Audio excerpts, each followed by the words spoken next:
জমিয়তের দাওয়াত, জমিয়তের পয়গাম, আল্লাহর জমিনে আল্লাহর নিজাম।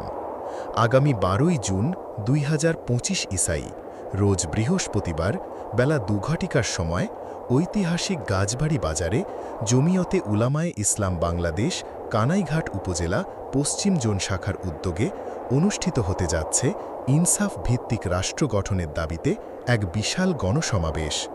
উক্ত গণসমাবেশে প্রধান অতিথি হিসাবে উপস্থিত থাকবেন জমিয়তে উলামায়ে ইসলাম বাংলাদেশের কেন্দ্রীয় সভাপতি, কানাইঘাট জকিগঞ্জের মাটি ও মানুষের নেতা, জননেতা মাওলানা উবাইদুল্লাহ ফারুক।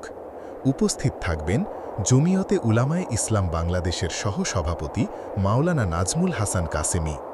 উপস্থিত থাকবেন জমিয়তে উলামায়ে ইসলাম বাংলাদেশের আইন বিষয়ক সম্পাদক অ্যাডভোকেট মোহাম্মদ আলী।